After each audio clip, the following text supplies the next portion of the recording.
The Herd. Wherever you may be and however you may be listening, Fox Sports Radio, iHeartRadio, right here, FS1. It is great to have you here today. 1 hour from now, Greg Cosell, NFL Meat Sandwich, stops by. If you like to bet football, fantasy football, or just love the sport, Urban Meyer next hour, too. Joy Taylor has done, you do things to your hair. I don't even know how you do it. Seriously, I don't even know. I don't understand how you do it. I always spring these on you, too. I don't give you any warning. None. I just start giving you a text like, hey, I like Colin, this one. It's going to be new today. So what is this style? This is just, we just wanted a little change up. My hair, as you guys all know, you're going on my natural journey with me. Yeah. And it's kind of in that mid-stage. I think it's very glamorous looking. Thank you. I think it's very glamorous. Thank you. Yeah. All right, let's start. Let's do the show. My wife always says, stay current. You ever gone to a resort and it had a legendary name and you book it and you get there and you're like, a hotel or a resort and you're like, ugh, they didn't stay current. You ever go to a restaurant? You go to a town you haven't been in for a long time. Could be San Antonio, could be New Orleans, could be Minneapolis. Oh, that's a great steakhouse. You go there and you're like, oh, they didn't stay current. Especially now, everything's changing. Everything these days, everybody is much more mobile, and there's so many smart people out there. So we had this story yesterday. The Cowboys got flexed off of Sunday Night Football. First time since 2006. First of all, for Dak, because Jerry's really at his heart a businessman. Through all of his turmoil, still America's team. This ticks off Jerry Jones more than losing. This is great for Dak. Dak makes you relevant. Dak's a topic on Monday.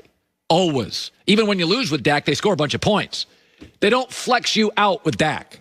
So this just guarantees Dak's the future, right?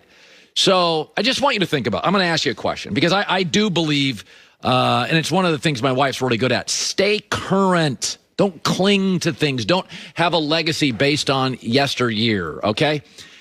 So Dallas hasn't been to an NFC championship game in 25 years. That was Troy Aikman, right? So 25 years. That's the longest drought in the NFC, except Detroit and Washington. So let me just ask you a question. And I want you to think about this. So the Cowboys they've won since 1995. 4 total playoff games. Like wild card games. That's it. Carolina, in 25 years, has won 9. The Jags have won more. The Jets have won more. The Jets have been to 2 AFC championships. Crazy hot mess. Atlanta's won more. Okay. So let's do a process of elimination. Let me ask you this. So let's put together the franchises. We'll call it kind of the gold standard of the NFL, where we consider the elite franchises. They not only win, they win big games. They're mostly consistent.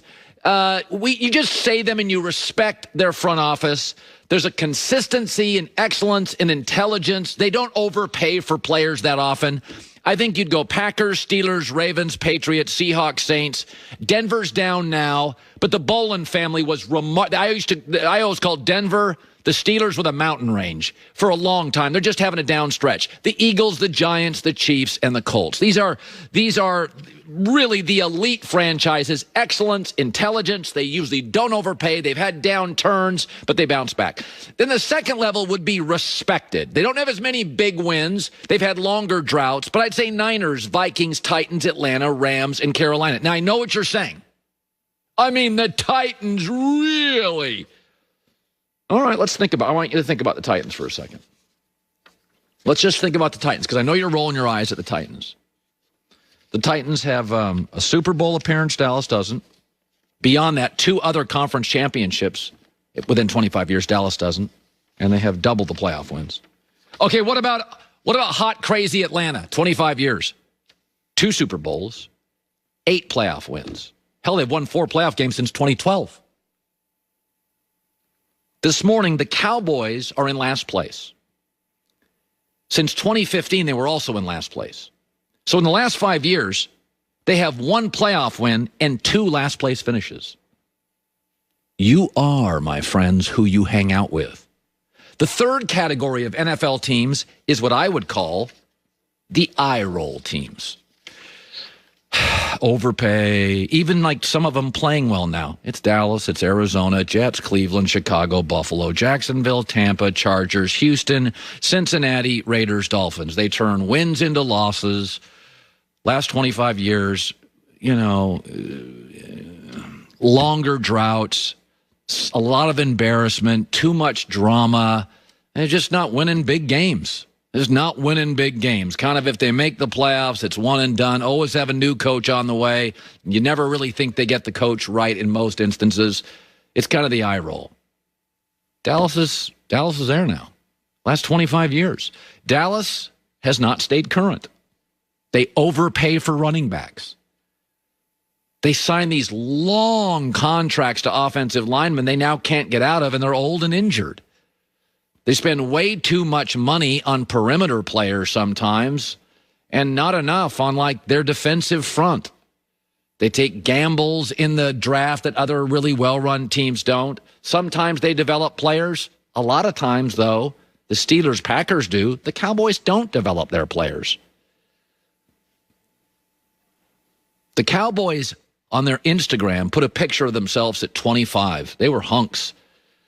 They're now like 50. They're overweight. They're trying to fool everybody. This isn't a shot at Dallas. 25 years. You're the Lions. You're Washington with a bigger brand. You're the resort that people still think about, but you book a weekend there, you go with your wife, and you're like, man, the paint's peeling, the food's not very good. And you look out your window in Miami, and you're like, we should have stayed at that place. It's way more current. They got a better pool. It's where all the cool people are. It's not a shot at Dallas, but they're kind of in the eye roll. They're kind of in the eye roll club now. You kind of look at them and go, yeah, it's Cincinnati. It's Buffalo. It's Miami. And by the way, I think Buffalo and Miami over the next 10 years are going to move into the next level. I'm not going to give it to them now, but I think they're really close. But, I mean, last 25 years, Miami, you roll your eyes. You roll your eyes at the Jets. They got more playoff wins. All right. So the Big Ten, I like this. The Big Ten Football Conference, right smack dab in the middle of America. They have changed their rules. Good for them. And they're now allowing Ohio State to play in the Big Ten championship game. And the reason they did is they said, well, regardless of whether they played or not in the championship game, because of their head-to-head victory over Indiana, win or lose against Michigan, they would have been in it, right? So they just said, let's just change the rules. So tip of the cap to the Big Ten. But I said this yesterday. This idea of fairness in college sports just cracks me up. There are teams that simply matter more. So Fox and ESPN spend about a month before the season. You don't see this. It's one of the coolest things that happens in sports that nobody sees or talks about. They have a draft, and they draft games and dates. And number one on the draft board every year for Fox and ESPN is the Ohio State-Michigan game.